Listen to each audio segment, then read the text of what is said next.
There are two keys to business success: knowledge and action. Miss either one and you'll pay for it, literally. Knowledge without action is just expensive trivia. Action without knowledge will lead to life-altering mistakes. Today, I'm introducing you to one of the best sources of real estate education available, and I think it might surprise you. Coming up on Flipping America.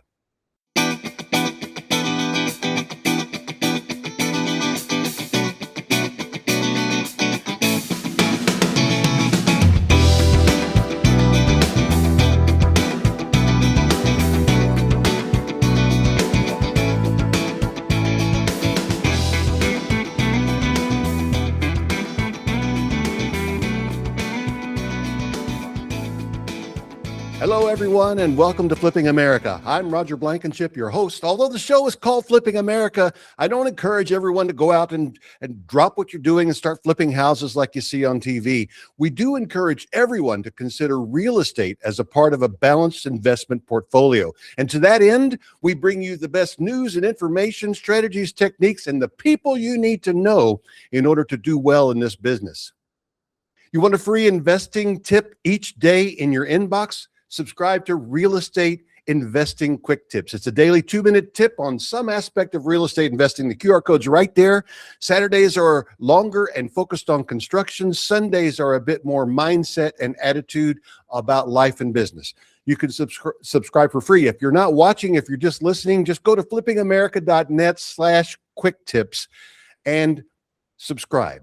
It's free. It's every day. I want to talk to you a little bit about our guest today, Richard Fino. Coach Fino is a dynamic speaker, facilitator, and coach known for his authentic, no-nonsense approach to leadership, business growth, and personal development.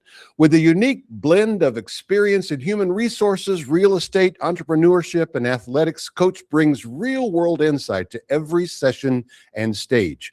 Over the last 2 decades, he has led high-performing teams at companies like AT&T, Keller Williams, coached football programs across central Pennsylvania, mentored hundreds of professionals through major career and life transitions. Whether he's guiding a room through a powerful strategic planning session or speaking to an audience about grit, growth, and leadership, Coach connects deeply and delivers with clarity, energy, and impact. Right now, he's serving as the business development executive with the CE Shop and operates a real estate sales team and is the owner of Real Producers of South Central Pennsylvania. Speaking of the CE Shop, today's episode is brought to you by the CE Shop, the leading online provider of real estate licensing and continuing education for agents and brokers in all 50 states. If you have CE hours due, and a lot of you do, because June is a big renewal month, this is the perfect time to get them done. This week only, go to fan.theceshop.com. That's F-A-N, fan.theceshop.com. Enter the code LAUNCH and save 50%. That's not a typo, 50% this week only, fan.theceshop.com. And of course, for those of you watching, I've put the QR code right here on the screen. All right, you ready? Let's join Coach now. Rich, welcome to the show. Thank you. Happy to be here. Man, it's good to see you. And we've got a lot to talk about. And I've already told everybody that you're being a real good sport and agreeing to dive in here with me on the news and the questions. And so first of all, let's just tell the audience, I know I read your bio a minute ago and so forth, but there's probably something about you that the audience needs to know that they don't realize that they don't already know. And so if you were introducing yourself and giving a little bit of your background, what would you say? Well, I go by Coach Fino, I prefer Coach. And the reason being is that when I first got into real estate as Rich Fino, nobody cared. But I'm a high school football coach for years. And that's why I decided to get into real estate, to have the freedom of my time to coach. And as soon as I started marketing Coach Fino, the parents of the kids I was coaching remembered, and that's been over 20 years now. Yeah, and now you've actually coached at least one current NFL player, right? Yeah, I was blessed. If you look up, well, it's not on the news. I wish it was, but Micah Parsons' very first linebacker coach was myself when he was a 7th grader way back when. Wow. Could you see something special even when he was in the 7th grade? Uh, yes, the kid. Well, it's funny how it's come out as an adult and everyone appreciates it. But that motor that he plays with that you see on TV today, that was around when I first saw him at seventh grade. What an amazing athlete, and to see his transformation, have all that success is awesome. Um, we could discuss that for a while, but probably we need to discuss what brought you here, and we're going to get around to it in a little while. But we're here to talk about the CE shop. I've become acquainted with everybody over, not everybody, but a lot of the people over at the CE shop. We've had several conversations, and we've agreed here at Flipping America to enter into a partnership with CE shop, and I'm really excited about it because of what you guys do. So we'll circle back to that in a minute, but just give us a tease. Tell everybody about what the CE shop's got going on. Well, in short, the CE shop is the best of what we do, providing continuing education and providing licensing education in the most efficient, effective, expert-oriented manner that there is. And it's more than just real estate. So we have appraisals, we have mortgage and home inspection as well as part of what we provide them. Yeah. And I've been all over the website and I've looked at those things, and I've taken note of the difference in price between getting certified to be a home inspector in, say, Indiana versus Georgia, where in Indiana there is a state licensure process, and in Georgia there's not. In Georgia, you're just taking some courses so you can actually maybe be something more than a failed contractor, which is what we call home inspectors in the state of Georgia. But don't get me going on that topic. I get that. Yeah. Absolutely. Anyway, so Coach, you've agreed to step in here with me for the questions from our listeners. And so let's switch over to them. I've got them here somewhere up here on screen. Okay. Now, just a reminder to everyone listening, if you have questions about real estate or real estate investing, we will answer them. We answer every question that comes in. Some of them make it on the air because we think that the answers will help other people. Send your questions to questions@flippingamerica.net, and promise you're going to get an answer. Now, all right. Not if it's really, there is such a thing as a dumb question. I mean, if you ask us something like this, playing too much pinball create cancer, we're probably not going to answer that one. And if you try to sell us some sort of prescription medication in your email to us, we're not going to answer that either. But if it's a real estate question, we'll answer it. Even if it's not investing, if you're say looking for a home, and I remember being young, I still remember that, and thinking about a home and just bewildered by the paperwork and the process. If you have questions about that, please send it in. Our heart is with you. We'll answer your question. Somebody on the team will answer your question, and promise we'll get back to you. And some of the questions will make it to the show. Now, with that in mind, Coach, here comes the questions we have for this week. Reggie from Brooklyn, New York says, how does the age of a home factor into your consideration? Everything I'm looking at here is 60 to 100 years old. All right. How would you answer that, Coach?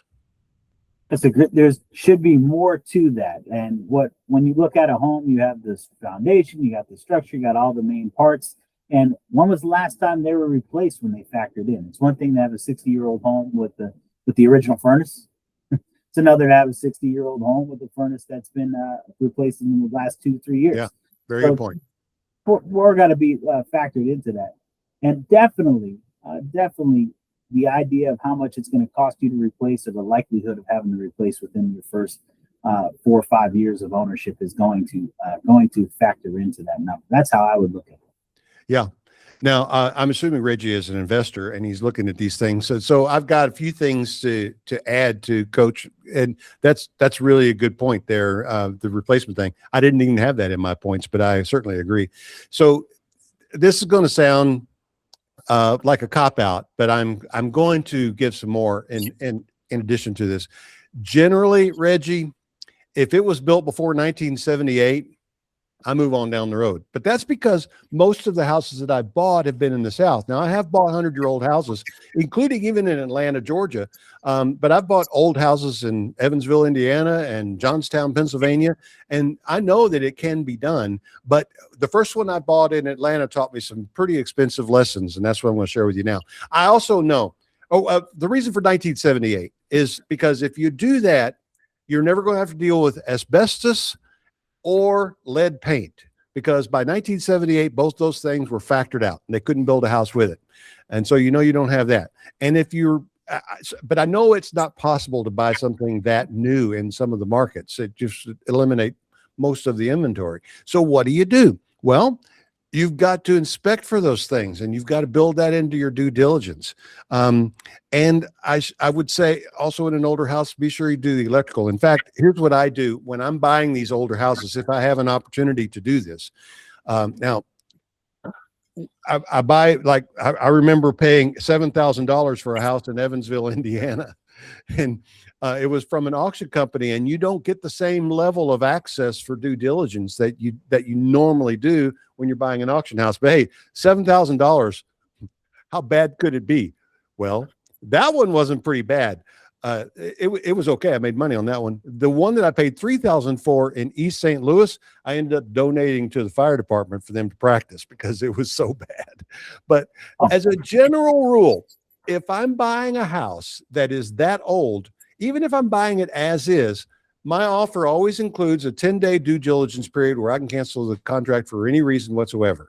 And then in the next day or two, I get my home inspector out there. And yeah, I know there's no inspection contingency, but we're going to inspect that house very thoroughly. And I need to know if there's asbestos, if there's lead paint or other things that are really expensive, like maybe it's got aluminum wiring. Who knows if it's that old?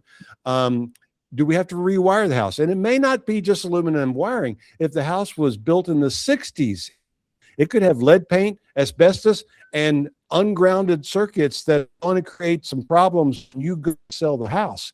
You're going to have to find a way to ground the circuits to your house and GFI in the wet areas. All of those things are things to consider. But here's the thing, Reggie, and I want to encourage you with this. It doesn't mean it's hopeless. What it means is you understand what those things are going to cost, and you bake that into your offer. Main thing is to know ahead of time. Okay? All right. Anything else, Coach? No, boy, that was spot on. I'm going to take this recording and start playing it to some of my agents as well. That was a great answer for Reggie. All right. Thanks. All right. Janet from Independence, Missouri. She says, I have a flip that's been on the market. We have staged it, dropped the price, but still no interest. Our money loan is expiring in a month, and we don't know what to do. We already aren't going to make money, but we don't want to lose the cash we have in it or damage our credit. Please advise. Oh, man. My heart is with you. It's happened. It's happened to me. I think it's happened to a lot of people who have actually done some real volume. So what do you say, Coach? Cheer Janet up. Encourage her or something. Oh, you got it. Similar to your answer to Reggie. It's about numbers, right? It's how many dollars and can we take an objective look at something? When it comes to why a house is not selling, the numbers you're looking at is your price and your traffic over a 2-week period. So if you have a price that's giving you showings of less than 5 showings in a 2-week period, you're overpriced, period. End of story. You got to adjust that price to meet the market. When you're between 5 and 10 showings in that 2-week period, you're closer, but you still have to address that price. Now, when you're getting to close to 15 showings in a 2-week period and you still don't have an offer, there is a condition issue that you are not aware of and you need to dive into. It might be a location. You didn't realize that the thing was around. A matter of fact, that happens in my own market. You didn't realize how close that was to the landfill, and there's still that odor in that spot that shows up for those folks. It might be a condition issue that you just can't address, so then you need to address it with price. But I've had the experience where all we did was paint one room at a time, kept the place at the same price because we had enough traffic. And sure enough, when we finally got to that third room, we ended up with 3 offers in the same week. So I would stay encouraged. Look at that stuff objectively and get the price and condition addressed. Yeah, that's a good word, Coach. It really does, unless you've heard some objection, comes down to price if you still want to sell it. And unfortunately, the price is set by the market, not by what you need to clear. That's the unfortunate news. And so let me encourage you with a couple things that are sort of in a different tack. I kind of thought once Coach agreed to take on the question, he would have some good words for you about selling, and he did. That's exactly right. I'm going to add on in case you can't looking like you're not going to sell. First of all, defaulting on a hard money loan, it may affect your reputation with that lender, but it's not going to affect your credit 9 times out of 10. Not reporting to the bureaus. These are not institutional lenders in the same sense that your conforming loans would be. So maybe just take a breath. It's not the end of the world. It's going to hurt your credit. I know that you would lose your down payment money, but here's the that you think about. Take a loss by just fire selling the house and maybe not lose all of the down payment money, maybe lose less that way, versus whatever you have in terms of down payment. But that's sort of a last step. Now you're going to have to move quickly on this because you only have 30 days, I guess. But the first call you should be making is to your hard money to see if you can pay a point and extend the loan for a few months. A lot of times they will do that. If you haven't asked, you definitely should, because you know how in real estate, the answer to every question you haven't asked is the same. Okay. So ask, call them. I mean, by the time you do this, you should have already called them because we emailed you back a couple of days ago. Okay. All right. So see whether or not they will extend. And then also a lot of hard money lenders have programs where they will convert it over to a DSCR loan. You've already done the paperwork. You may have to provide a little bit more qualification, and now probably your credit's going to be considered. But if you have the credit and the capability, convert it to a longer term loan if you can, and just plan on getting your money out of it in a few years. Okay. Now, I don't know your numbers. You didn't provide any of them. But if you're in this thing for less than 80% of value, you might even be able to do a little bit of like a cash out refi. I don't know if your lender will let you. I don't know if your lender will even do this, but if not, go to flippingamerica.net/Kiavi, Kiavi, and apply. It takes a couple of minutes, and within 15 or 20 minutes, you'll have an answer back whether you can convert this into a DSCR. Now, if you do that, you've got options, and it's not just one. You can turn it into a rental if you want, or depending on your area and what might be around, you could turn it into a short-term rental. And don't think that short-term rentals just have to be vacation rentals, okay? If your area supports a motel or a hotel, there are enough people coming to town that you could probably move it as a short-term rental. Think about that. If the house is in a working-class area, positioned near public transportation, think about co-living, because you could get probably 2x the gross income from a long-term rental by doing co-living. And here's another possibility. Even if you have a loan on this property, you can do either a lease option, lease it to some option. They've got 2 or 3 years to get qualified for a loan and buy it from you, or seller finance it. You're doing your own version of a wrap at this point. And if you decide to do that, you might want to give me a call, pay me a little bit for a consulting fee, and we'll talk about how to set it up. I can teach it to you in an hour. You can get it set up. You can have it so that these people would be on their way to home ownership, which is a big theme that we talk about this week in REI Quick Tips. All right. Let's see. Or another thing that you might be able to do right quick. If you go to a local REIA meeting in your area, you may know some other people. You may know people, and sometimes they will surprise you. You may already know someone who is sitting on a pile of cash and is looking for a rental, and they may just give you cash for it and could close in a week. Again, it doesn't hurt to ask. Ask around at your local REIA meeting, whoever you can network locally. You may find a cash buyer who can just take it off your hands. Okay. I hope those things help. And really, Janet, I've been there more than once, sadly. And I've done a couple of these different things, and it can work out. It's not easy, but hey, you know, the saying that I have for entrepreneurship, we didn't get into this because it was easy. Got into it because we thought it was going to be easy. All right. Moving on. Can I add one more? Yeah, go ahead, Coach. That aspect of it. It's really about your mindset in the whole situation. So however if you did any one of those things, just any one, let alone all of them, you're going to get out of it. But your mindset about the experience is what really matters. And here's you just got yourself an education that might not be as affordable as a CE shop education, but definitely a great education. And you're going to be a far better investor as you get through this. That reminds me, we do I used to do a networking meeting in downtown Atlanta because that's where I lived. Every Wednesday we would gather for lunch. Anybody could come, and we'd go around the table, and anybody could share their deals and whatever. And I mean, before it was over with, we were having 30 or 50 people show up, and they could ask me anything. And I basically did like office hour free coaching. I appreciated it whenever anybody offered to buy my lunch, but that wasn't even a requirement. I can't tell you how many times, Coach, that people would come in after spending $50,000 with some hotel room guru and say, we bought this deal. We're going to lose money, but we sure learned a lot. And I thought, man, you just paid $50,000 to learn a lot. Seems like you shouldn't be learning it by losing money on your deal. But anyway, If you're in that so you learn a lot. All right. Hey, Coach, bye. Let's do the news. All right. I'm excited. Let's go. Okay. First story I want to bring up is from the Seattle Times. The downtown Seattle, the city of Seattle is buying old office building, and they're going to convert it into apartments. And they're saying, hey, it worked in Sweden, and so we're going to do it here. And I've got a link in the show notes, so we're not going to spend a whole lot of time on this. But what do you think in general terms about a municipality owning housing to make it affordable?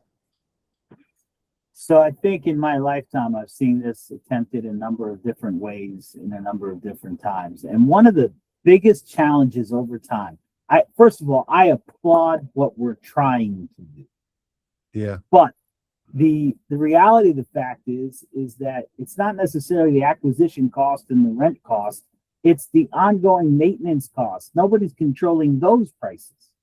So as they continue to climb up, and either you choose to raise the rent or raise the tax rate to go ahead and keep up with that property, in that scenario, neither one is popular. So unfortunately, over time, I've seen it fail in one way or another in different areas throughout my lifetime. And the core issue is nobody says, how are we going to continue to do this 10 years from now, including the maintenance aspect of it? So that's really my concern here. Yep. Well, I have that concern plus a couple of others. Have you ever heard the expression, how you do anything is how you do everything? Mm-hmm. Yeah. Yep. We've all heard that expression. All right. And we also know that the key to success in managing income producing properties, it actually matters less what you paid for it. That's really important if you're trying to flip, or if you're just a little guy trying to make some cash flow. Matter more when you're operating something this large is operational capacity. Okay. So when you look at operational capacity, management ability, the only thing that you have to go on here is how the city of Seattle is run.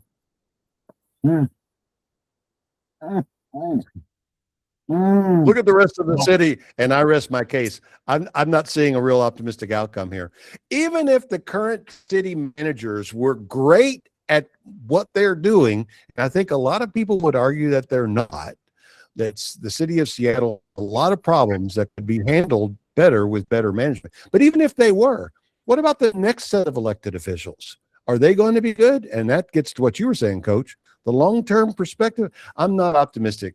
And, I'm really tired of hearing, well, it worked in Sweden. It worked in some Scandinavian country, so it should work here. That's not true. That's just a false equivalency.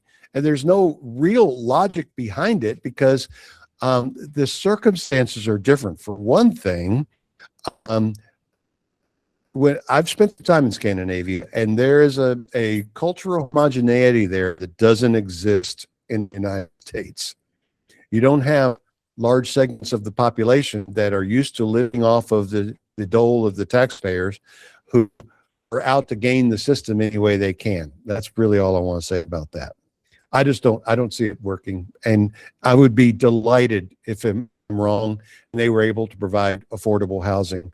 But a lot of other things kick in here that probably is going to take us from the realm of real estate wisdom into cultural commentary. So I'm just going to leave it. All right. Let's talk about fix and flip profitability. A report out of the Motley Fool that says that the 297,445 homes were flipped in 2025. That's 7.4% of all home sales. That's a higher number than it has been historically. But it's down about 12,000 from the prior year. That's a rounding error, basically. The average ROI was 5.5% with a $65,981 gross profit. Now, I'm not sure if they annualize that ROI. I have some thoughts about 65,981. And Coach, you want to weigh in before I do? Yeah, so it's just FYI that you're alluding to it, and I think you're going to get hit right down that path. You got to dig deeper. You can't take those numbers at face value. In terms of who's doing the actual flipping, are we talking about somebody doing the first or second, or are we talking the institutional and the cost structures that are set up in both? So I hear it; it's kind of there, but it just makes me want to dig deeper. Okay. So I would ask me if I would do a house where I thought I was going to make 68,000 gross. The answer is no. If I can make 68,000 net, I would. But see, we're talking about gross profit here. By the time you consider cost of capital and carrying costs, these guys are going to be lucky to walk away with 40,000. 40,000, that sounds like great money. But you know what? With the amount of time and effort that you put into it, you could put it into almost anything else and make that kind of return on your money. And that's the thing that people miss. Why go out and work your fanny off to make 7% return on your money when you can buy an index stock fund and make 10%? And then, sit around all day and play solitaire or free race, whatever you want to do.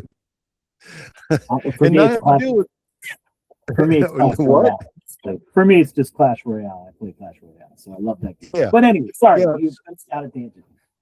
So just to let's see, what day is this? Okay, 4 days ago, I had a conversation with a small builder, not one of these national major home builders, because I following up on the show from last week where I talked about the $90,000 cost to develop a lot in the U.S. And we were talking about that. And he said that he wouldn't build a house at all if he didn't think he could make $100,000 on it. And this is just a little guy. And the reason is he has so much built into his cost that he and he can only build so many houses a year. There's only one of him. And so he sets 100,000 as the floor. That's it. So what he was saying to me, he was reinforcing something that I already thought and believed, is if it costs $90,000 to develop a lot, he said that number was higher than he pays, but he's also in Georgia.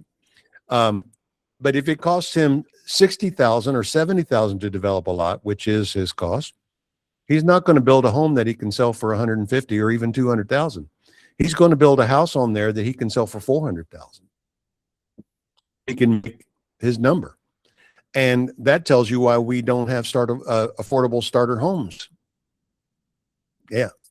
Anyway, let's move on. Bigger Pockets May 2026 housing report updates. The update flags that are sitting on the market for the longest in years. Now, you're a real estate agent, right? All right. Yep. So let's talk about houses sitting on the market. It's been my observation too. The last flip that I did sat there a lot longer than I wanted it to, and a lot longer than I had been used to over the past few years. When I sat down and thought about it, I realized, back in 2003 and 4 and 5 and 6, we would sit on a house for a couple of months before we would get it gone. Yeah. So what's happening, Coach? Well, you got a number of things that are in place. First of all, supply is growing up because there's this thing called the silver tsunami. Have you heard of that term, Roger? Silver tsunami? Yes. Yeah. I'm part of it.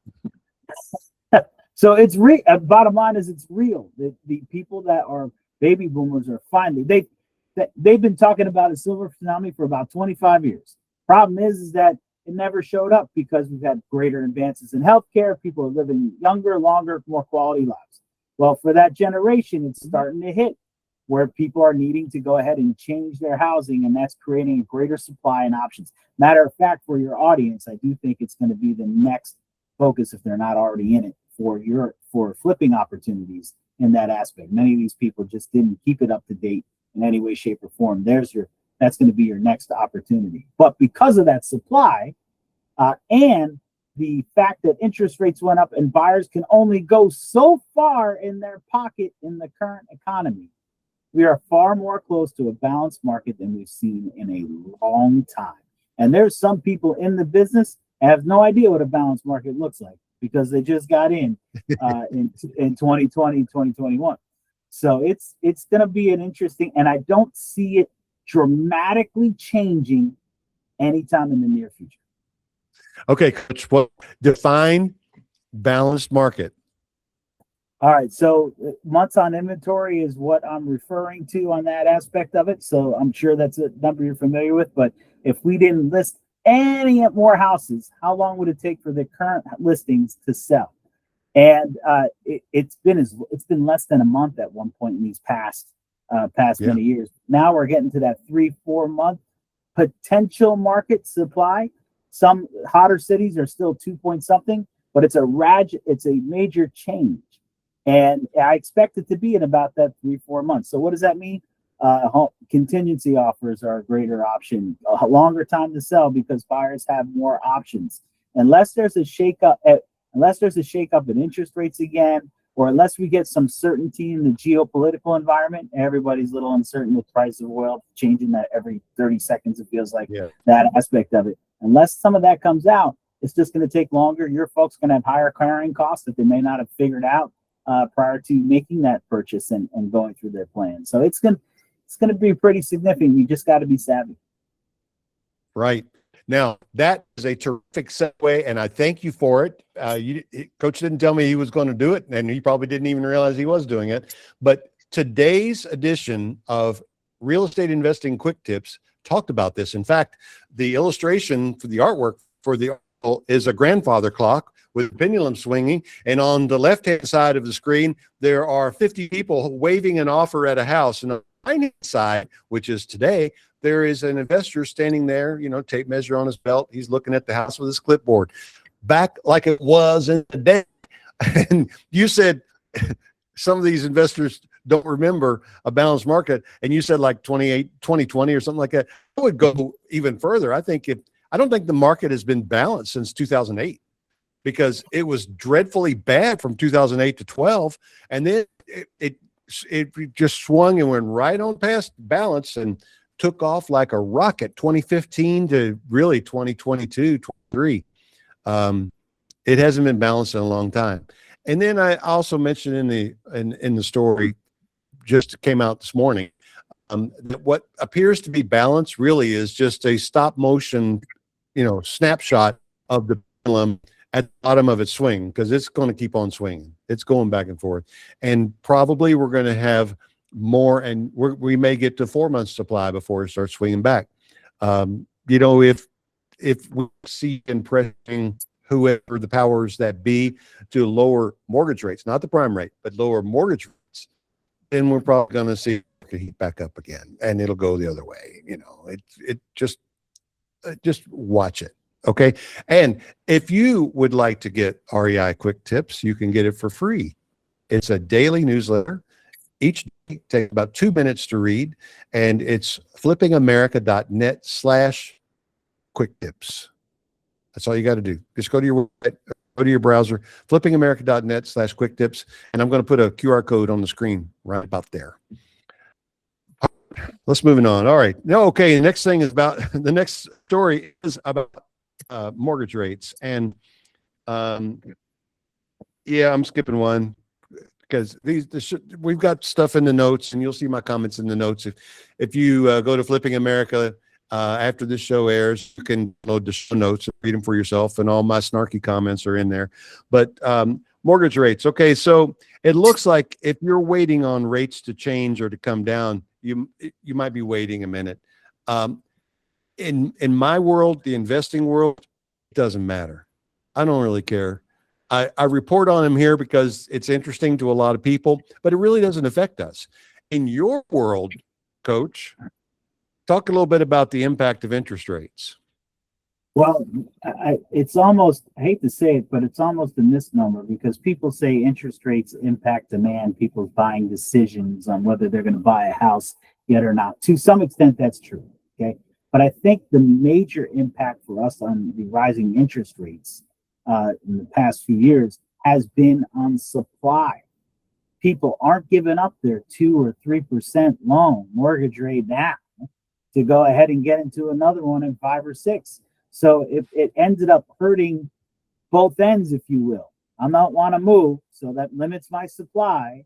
And the buyers on this aspect of it are saying, I don't necessarily want to buy because I'm at this certain number in economics. Thank God, though, interest rates in and of itself only has some influence on the market, doesn't control the market. It's life that controls the market. Somebody passes away, somebody gets born, somebody gets divorced. Those are the things that drive the market. And your mindset, of what you said from an investor standpoint, is absolutely perfect, which is it's just a factor of where we are at time. You factor it into your business decisions and move forward. If the rest of the world operated that way, we'd be balanced all the time. Unfortunately, they don't. And for me, that higher interest rate contributed to the short supply, low supply for several years. Yep. All right. So, Coach, if people are listening and watching, they probably don't know that you and I both have a fair amount of gray in our beards. All right. So I'm not asking how old you are, but I do want to know this. What was the mortgage rate in the first house you bought? I was 6, 8, 7. So I'm I got a lot of this, but my first home I bought, I don't mind telling you, this was 1998. So I think that was my scenario, and that was an FHA product back then, and that aspect. All right. Well, I'm a little older than you, Coach. Maybe a lot older. The first house I bought was in 1982. Okay. And that was a different it was a conventional loan. I saved my money. I had perfect credit. Everything was fine. And the interest rate was 17%. 17.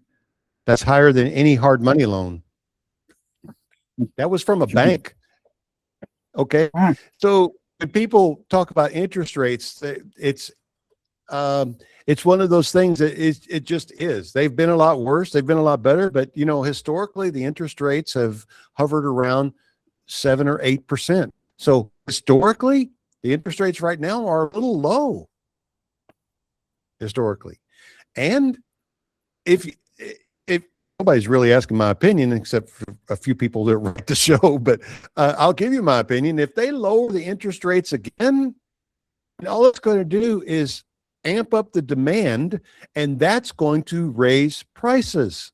But I think just like it was in 2020 and 21, it's an artificial increase of prices. The prices are not connected to any underlying fundamentals from market, like the cost of construction or things like that, or general inflation, but only because of buyer demand and people willing to pay more. And then you could get a higher comp, and then you could pay more, and then you can, and it's a never ending cycle, and people are paying more for these homes. And now the real adjusted home price over the last 12 months is in a downward cycle. It's below the rate of inflation.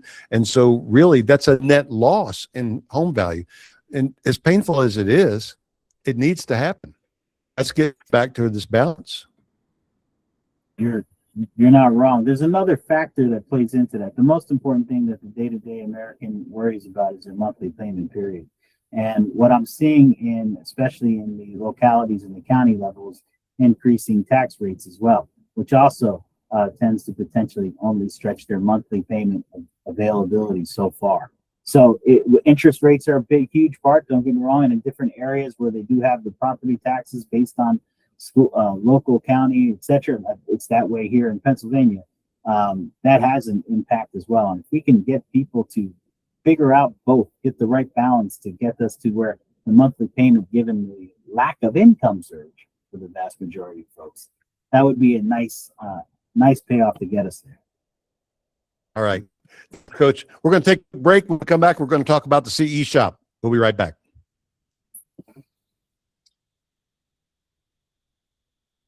This probably comes as no surprise, but I'm interested in a lot of things besides real estate. One of them is history. We capture some of this in our newsletter, Rewind. It's only been out for a couple of months, but people are loving it. If you go, it's a daily look at the 10 most significant developments in world history on that particular day. Go to flippingamerica.net/rewind. And for those who are watching, QR code's right there on the screen, and it's going to be for the next one too. We just launched our newest newsletter, and maybe my favorite one of all. Okay, real estate investing quick tips is what got us. But wonder, it's a daily consideration of things from nature that make us say, wow. Both of these newsletters are free. All you have to do is just go to flipingamerica.net/wonder or click the QR code, and you can subscribe. It's free. It's in your inbox every single day. Our affiliate partners and advertisers support these newsletters, and that enables us to bring them to you for free, just like this show. And we appreciate all of the support, and we would really appreciate if you not only subscribe, but let us know what you think. All right. For those of you that may have joined us late, the guest today is Rich Fino, also known as Coach Fino. He is a high school football coach in Central Pennsylvania, but also a real estate agent and has a team. And he's the business development executive with the CE Shop. And he's the owner of Real Producers of South Central Pennsylvania. And again, Rich, glad to have you here. Appreciate all your insight in the previous segment. And let's talk a little bit about the CE Shop, all right, and how you came to be involved.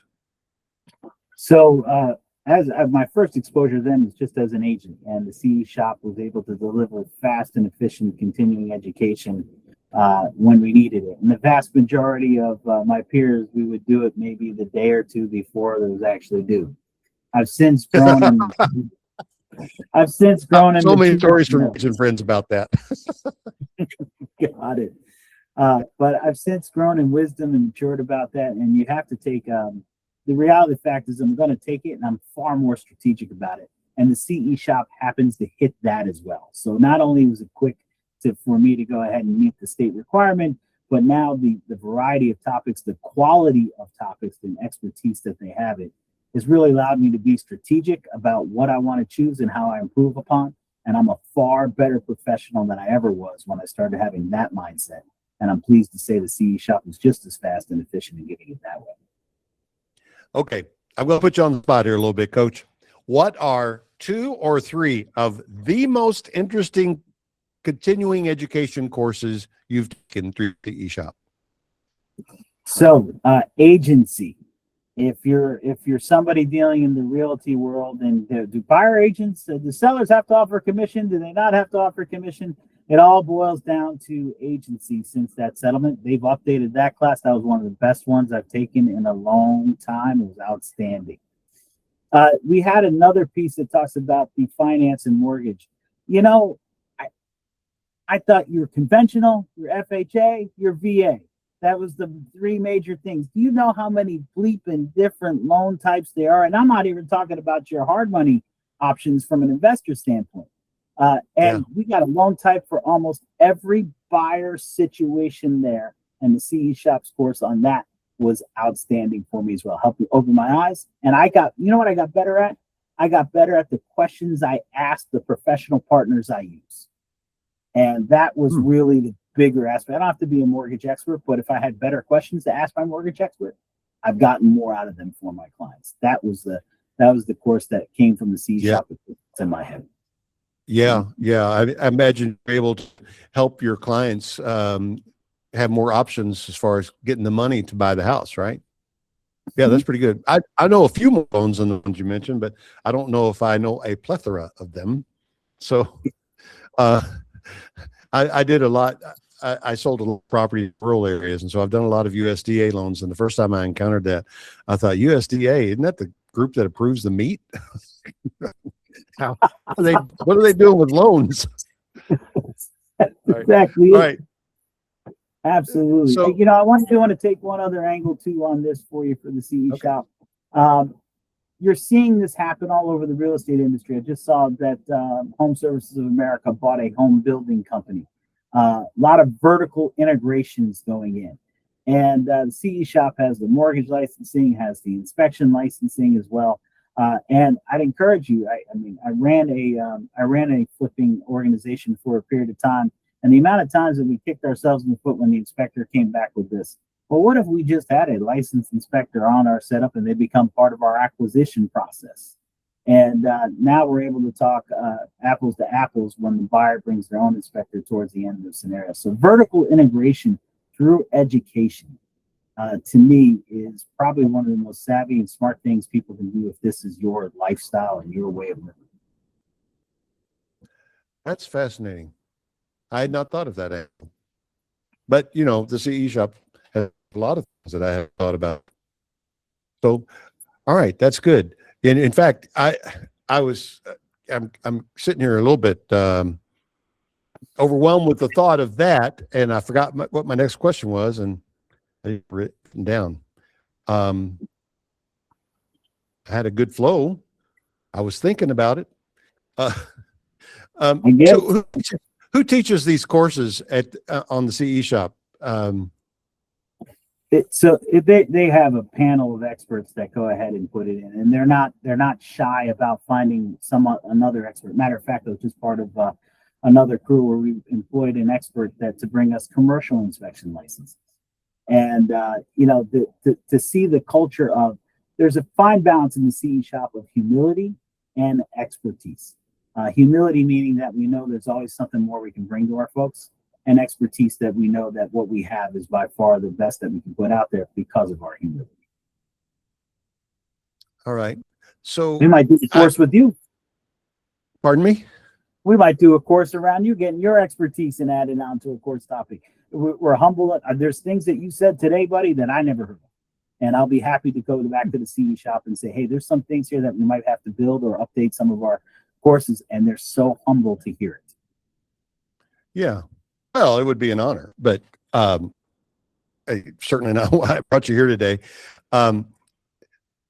So if there happens to be someone listening today who is thinking about getting their license and they've never really anything, we know they can do that in all 50 states through the CE shop. Remember, everybody, just go to FAN, F-A-N. That's the Flipping America Network, in case you're wondering.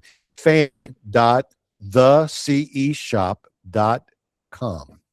All right, go there, use the code launch, and you can get started. But the question that somebody might have is, how long is it going to take them to go from where they are to getting their license, assuming they're a halfway decent student? It's up to them. The reality fact is I've seen people complete it in 3 weeks. I've seen people take as long as 9 months. It's really about their timeline, their effort that they want to go at it. And there's more than just completing the course. You have exam prep help, etc., because many of these states have a state exam that you have to take as well. And all of that is baked into their course and into the cost of that. I do have one bit of advice. Did I just hear you say you have a launch code, right? You have a launch code? Oh, yeah. Oh, the code is launch. All right. So if you're thinking about it now, buy it now. That's a 50% off. That code doesn't go to affiliates all the time. So I would take some urgency with that in terms of cost savings. Yeah, that's something that the CE shop is doing special for us this week, and it's just this week. Use the code launch and you can save 50%. You don't even have to take the course right now, but if you buy it now, you could save 50%. So I know if you're in North Carolina, your CE is due at the end of June. And it's the beginning of June as we speak, but you can buy the course this week and then wait until June 29th to take it. How about that? June 29th about noon, and then before you got about 12 hours. But yes, that's how I'm up to you. Yes. So go ahead and get your procrastination started early. All right. I remembered the question I was going to ask you a little while ago, and I hadn't written it down because I only thought of it since we started talking. One of my observations watching, I've been at this for 25 years, and I've watched agents come and go, investors come and go. And I believe right now there is kind of a large exodus of agents because it's tough, but that happens in every tough market. Agents come and go, and the ones that figure out a way to do well at this will stick around. But the thing that I've noticed about licensing education in general is all it really teaches you is how to put together the sales agreement and stay out of trouble with the state board. It doesn't really teach you how to be an effective agent. It doesn't teach you anything about lead generation or finding clients or building your business or anything like that. And so my question is, are there continuing education courses that address some of those things? Yeah, they do. They do have lead gen continuation courses. You can get certification in areas that you're going to leverage that certification towards marketing a niche, if you will. But you're spot on. I've been oh my gosh, what is it? The testing to get licensed. You learn the rule book, but you don't have a playbook. And the playbook that's great. I'm going to use that one. You got it. The playbook pieces you're going to get from multiple sources, and the CE shop is one of them, absolutely. But typically, you're going to go ahead and look at how your authentic self is. You're going to go to the leader of the brokerage that you decided to work with. And there is not one single way to do this business. What matters is that you do it authentically to you. And then those pieces, and there's all kinds of opportunities around that. I'm going to say one other thing, Roger, about that. I've been blessed to on the Real Producers piece. And what that does, it takes the top 10% of agents in any given market and we bring them together. I'm blessed to interview them. I've interviewed over $1 billion of production in my 3 years of owning that aspect of it. And there's something very consistent about it. There's a few things, but the one that's highly relevant, every single one of them, not 499 of them in my world, it's 500. Every one of them have a dedication to education, and that education has been used to grow their business. Every single one of them. Yeah. Okay. And I just made a note. I'm going to talk to you about something off the air. You just gave me a great idea. Well, it seems great now, but all the ideas seem great when you first have them. And, after you sleep on them, maybe they're not so great. All right. So I want to throw this out there because I am not an agent and haven't been, but if I were an agent and wanted to develop leads, first thing I would think about is from a business standpoint, you have any business person is thinking about the cost of customer acquisition, right? And the problem with it, it looks like to me, if you're a real estate agent, is you get a customer, they're not going to be a repeat customer for a few years, even if they love you. They may refer you to some people, and referrals are a good source, but they're not going to come back around and be a repeat customer unless they're an investor. And if they're an investor that really does things, and that can be a sweet source of recurring income.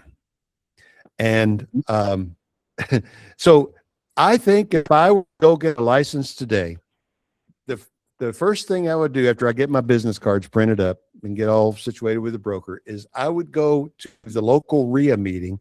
And when they did the stand up and introduce yourself part, I would say, I'm an agent and I work with investors. If you're an investor and you're serious and you've done some deals and you're looking for somebody, let me see if I can serve you.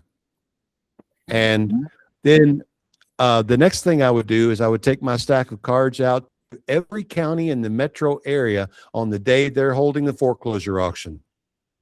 And I would look at the people bidding and go in. Now, most of them are already set. They've got an agent. But I have been one of those guys standing there at the courthouse steps who had an agent but was kind of open to somebody new. And somebody new came into my life and said, hey, teach me this foreclosure auction buying business. And then he became my agent. Next thing you know, over the next 6 or 7 years, he sold 400 houses for me, all on the south side of Metro Atlanta. And both of us did very well because of that relationship. So, just go out there and start meeting the people that are going to give you repeat business. That's my advice for what it's worth. What do you think, Coach? You're spot on. The challenge why not everybody does that is because it does take a level of understanding. It does take a level of patience to learn the ropes. And frankly, For an investor, you don't want an agent that's just showing you stuff that ends up showing on the MLS. You want an agent that's hunting you product right off the bat. And and in that top 500, by the way, I could tell you every single one of them has had a good, solid investor client in their pocket as well that helped get them to the point. Mm-hmm. Yeah, I actually don't. I don't ask my agents to bring me properties, to bring me deals. That's not really even fair because they're not getting paid for investing their time away. If they come across something, run it by me. But agents are not, unless they're trained as investors, they don't really know how we think. They don't know what really a deal is. I mean, if you show me a $200,000 house and I can buy it for $20,000 less, so what? My offer on that is around 100 and 110. So the way that's in my own experience, the way that's worked for me, you're correct. I want my investors to say, hey, if you can get me straight to the homeowner, I appreciate it. I'm not interested in paying a buyer agent commission or anything like that in order to purchase and cut my costs. Where it's worked for me is to say, okay, I'll be happy to give you those intros because every now and then I'll get the lead that I don't want to list that house. There's way too much work and the seller's in a poor spot. Yeah. So it's a nice hand up. But what has worked is the reciprocating that when you go ahead and get ready to put it up, you'll list it. And that is enough of a reward. The listing is what drives the buyers. Yeah. Yeah. I've met some good agents this way too. They've met with a seller who's in a jam, maybe they're in foreclosure already, and they need something to happen faster than the normal sales process will allow, or maybe it needs just too much work. So the agent calls me. I work out something, a creative deal structure with that seller. And then when I'm ready to sell it, I list it with the agent. If they weren't an agent before, they can be on that one because they brought me that deal. That's exactly the thing. I've had a lot of success in partnerships with them. Yeah. Yep. All right. Well, look, we're out of time, Coach. I need to ask a couple of more personal questions before we go. And just to sort of wrap up the show with a little bit of philosophy and so forth. Number one, what do you think is the key to success in business? If you could just say it in one sentence or two. Growth mindset. Growth mindset. Growth mindset. Okay. The next question is, and this is something I ask all of my guests. How do you define wealth?